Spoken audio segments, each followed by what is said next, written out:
안녕하세요. 네, 해주교수의 첫 번째 시간입니다. 앞으로 해주교수의 해주쇼 TV에 그냥 제가 세상 사는 이야기 몇 가지 계속 들려드리려고요. 같이 공감하고 때로는 뭐 의견이 다를 수도 있고 이런 여러 가지 얘기를 좀 공유하고자 합니다. 그리고 제 생각도 좀 말씀드리고 싶고요. 이렇게 정했습니다. 오늘은요. 해주교수가 제가 생각하는 생활 속 매너 7가지를 좀 말씀드리고 싶어요. 어디까지나 이건 제 주관적인 거고, 이 의견에 또 동의하지 않는 분들도 있으실 수 있지만, 가볍게 얘기를 좀 풀어갈까 합니다. 생활 속 매너 7. 네. 네, 7가지요. 첫 번째, 엘리베이터를 잡아서 탈 때 기다려주신 분께 감사 인사하기입니다. 제가 평상시 살면서 엘리베이터를 닫히기 직전에 잠깐만요 해가지고 뛰어들어 오시는 분들 제가 이렇게 잡아드리거나 열림 해갖고 잡아드리거나 아니면은 닫히는 중인데 갑자기 열림이 팍 열려서 이제 그걸 잡으신 거죠. 오시는 줄 몰랐는데. 그래서 문을 여셔갖고 이렇게 해서 들어오실 때 밖에서 이제 열림 버튼 누르시고 이렇게 들어오실 때 전 좀 안타까웠어요. 그렇게 해서 타실 때 사실은 물론 몇 초 안 걸려요. 잠깐 기다려드리는 거. 그리고 처음 경우는 제가 열어드렸고 두 번째 경우도 닫히는 중간에 딴 분이 이렇게 딱 잡으셨을 때 그 잠깐 몇 초예요. 그 시간이 아깝거나 그 시간이 뭐 그렇게 해서 그렇게 되는 게 아니라 좀 안타까워요. 상대편에 꼭 제가 아니더라도 상대편에 적게는 1초, 많게는 10초 이상의 그 시간을 뺀든다? 어쨌든 이렇게 딱 하는 거잖아요. 그리고 그 덕분에 같이 타고 올라갈 수 있는 거잖아요. 그렇다면 좀 반드시 감사합니다. 이런 인사를 좀 하면 고맙습니다. 감사합니다. 인사를 좀 하시면 좋을 것 같다는 생각이 들었어요. 그 말씀을 하시고 안 하시고에 따라서 기분이 좀 다르더라고요. 듣는 입장에서. 그래서 그거를 별거 아닌 것 같지만 생활 속의 작은 매너가 아닐까 하는 생각이 들었습니다. 그런 경우가 굉장히 비일비재하기 때문에 근데 물론 전원이 그러시는 건 아니에요. 하셔서 바로 감사합니다. 고맙습니다. 혹은 큰일 날 뻔했네. 그럼 큰일 날 뻔했네로 끝나실 게 아니라 혹은 뭐 목내라도 좋아 이렇게 가볍게 그냥 멋쩍게 웃으셔도 돼요. 감사합니다, 고맙습니다라는 말씀을 하시는 게 더 좋겠지만요. 그래서 그거 하나가 좀 기억이 났습니다. 자, 이번에는 두 번째입니다. 두 번째는 뭐냐면 반찬 그릇 젓가락으로 끌지 않기. 이거는 저희 집에서 저희 부모님께서 항상 말씀을 많이 해주셨어요. 그래서 제가 이제 습관이 됐습니다. 어렸을 때부터. 뭐냐면 반찬 그릇인데 제가 이 반찬을 먹고 싶어요. 조금 떨어져 있는 반찬을 먹고 싶어요. 그랬을 때 제가 먹고 있는 그 젓가락으로 그 반찬 그 그릇 끝에다가 이걸 대고 이렇게 찌 끌어오는 거 있잖아요. 이게 정말 부모님께서 그러지 말라고 가르쳐 주셔서 제가 이제 그 행동은 안 해요. 어렸을 때부터 안 해요. 그런데 이제 다른 분들, 그러시는 분들이 이제 간혹 계시더라고요. 그게 뭐 된다 안 되라는 법칙은 없어요. 법을 어기는 것도 아니고 전혀가 없습니다. 그런데 그 모습이 별로 이렇게 예뻐 보이진 않더라고요. 그래서 습관이고 이거는 뭐 전혀 어떻게 하셔도 상관은 없지만 제가 느끼기에는 그거보다는 이렇게 해서 좀 덜어서 드신다든지 오히려 밥그릇을 드셔서 이렇게 덜어서 이렇게 오신다든지 아니면 위치를 약간 바꾸고 이렇게 던다든지 그런 방법을 쓰시면 좋을 것 같습니다. 자, 그래서 해주교수가 생각하는 생활 속 매너 3. 뭐냐면요. 제가 생각하는 거라서, 또 좀 쑥스럽습니다.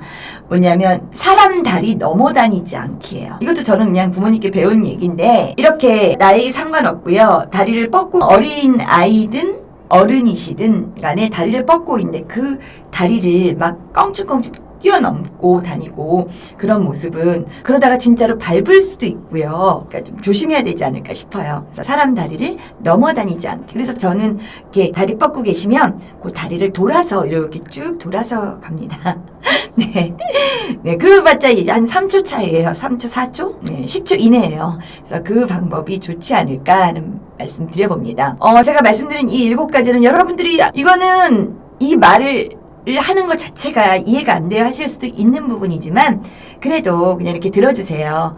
예. 그리고 네 번째 제가 생각하는 생활 속 매너 7 중에서 네 번째 들어가겠습니다.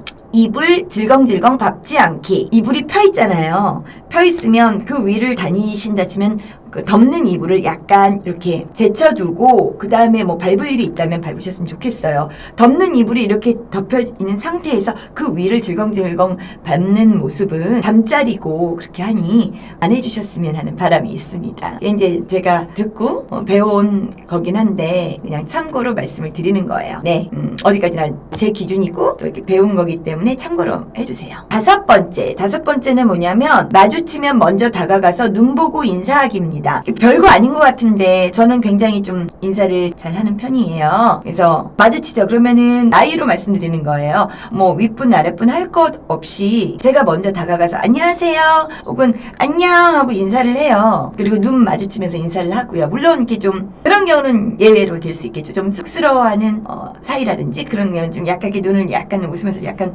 피할 수 있겠지만 어쨌든 일반적으로는 마주치면 먼저 다가가서 눈 보고 인사하기가 굉장히 중요하다고 생각됩니다. 그리고 물론 이 안에는 조금 더 폭넓고 깊게 본다면 고맙다는 인사, 감사의 인사, 그리고 사과하는 거는 사과드리고 죄송하다고 사과드리고 그리고 감사하다고 말씀드리는 고맙다고 말씀을 감사의 인사는 많이 해도 아깝지 않아요. 자존심 상하시거나 이런 일이 아니라고 생각합니다. 물론 말도 안 되는 상황에서 무조건 사과해야 된다는 뜻은 아니고요. 서로 트러블이 생기거나 이랬을 때 먼저 용기 내서 손을 내밀어 보시면 어떨까 하는 거. 뭐 당연한 거 아니야 했던 상황도 생각해보면 그 분이 어떤 거를 선행을 베풀어 주셨기 때문에 이런 좋은 상황이 일어나지 않았을까 생각해서 감사의 마음을 갖고 감사의 인사를 하는 것 자체도 굉장히 훈훈하고 따뜻한 사회가 되지 않을까 하는 생각이 듭니다. 자, 제가 생각하는 생활 속 작은 매너 6번. 다른 분들 집 방문할 때, 저는 이제 저희 집 들어갈 때도 그렇게 이제 습관화되어 있지만, 신발을 나가실 때 신기 좋게끔 뒤로 돌려놓기, 요거를 좀 권해드리고 싶어요. 그냥 들어가면서 그냥 이렇게 뒤 돌려놓고 제가 이제 친척분들 댁에 방문을 했을 때, 이제 갔을 때, 이모 댁, 외삼촌 댁 갔을 때 그렇게 했더니, 부모님께서 가르쳐 주신 대로 그렇게 했더니, 칭찬을 많이 받았어요.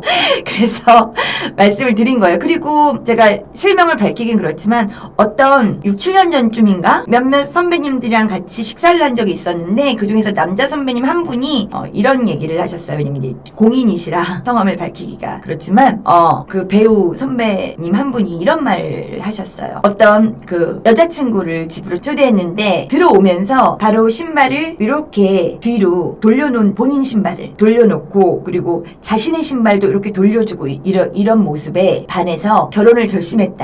다른 좋은 점도 당연히 많았으니까 이거는 더 양념이겠지만요. 그 얘기를 한 적이 있어요. 그래서 어머, 선배님도 그거 좀 보시는구나. 제가 그 얘기를 한 적이 있었는데 이제 좀 오래된 얘기지만 그거는 그렇게 해놓으면은 좀 좋지 않을까 하는 생각이 들었습니다. 제가 생각하는 기준이니까 또 양해 부탁드릴게요. 자, 일곱 번째는 마지막이네요. 다른 집이나 사무실 처음 방문 시에 아주 작은 선물이라도 사가기입니다. 매번마다 어디 방문할 때 다 사가라는 게 아니라 어떤 분이 뭐 오픈을 하셨거나 아니면 어떤 집을 방문할 때 처음 방문 시에는 작은 선물, 그렇죠. 비싼 선물을 말씀드린 게 아니에요. 아주 조그만 것도 괜찮아요. 비싸지 않아도 본인의 형편에 따라 하는 거고요. 그리고 애교의 그 마음의 표현이니까요. 애교 선물도 괜찮습니다. 그거는 이제 방문을 하는 의미에서 처음 방문을 하는 의미에서 이렇게 해주시면 다들 너무너무 왜 이런 걸 사오냐고 하시면서도 좋아하시더라고요. 꼭 사지 않으셔도 괜찮아요. 뭔가를 손재주가 좋으신 분들은 만드셔도 괜찮고. 네, 그래서 요 7가지를 제가 오늘 말씀드려봤어요. 그런데 제가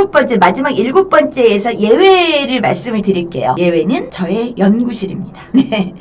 네, 학교에서 그 학생들이 저의 연구실 처음 방문한다고 다 뭐 이렇게 사오고 이러면은 안 돼요. 그냥 언제든지 열려 있으니까 편안하게 방문만 해주시면 좋죠. 상담하고 얘기하고 꼭 상담할 거리가 없더라도 그냥 교수님 뭐 하세요? 눈 와요? 비 와요? 바람 불어요? 뭐 이런 것도 괜찮고 그리고 다른 친구들한테 얘기하기 쑥스러운 거 자랑거리도 얼마든지 해도 좋고요. 그렇습니다. 그래서 그 예외만 빼놓고는 다른 데 이렇게 했을 때 조그만 뭘 만들어가도 되고 뭐 이렇게 아주 작은 것도 괜찮고 가격이 문제가 아니라 정성과 예의를 조금은 지켜주셨으면 참 좋겠다 이런 생각을 해봤어요. 자, 7가지 정리해볼게요.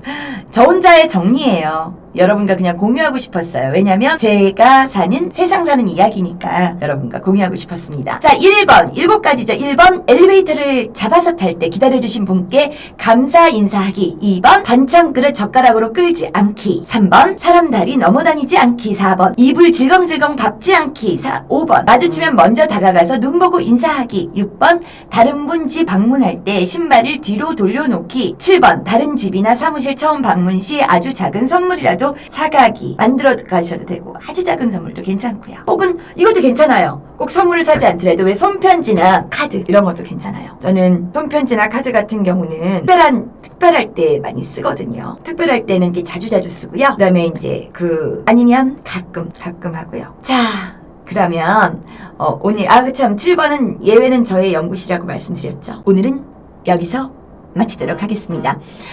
자,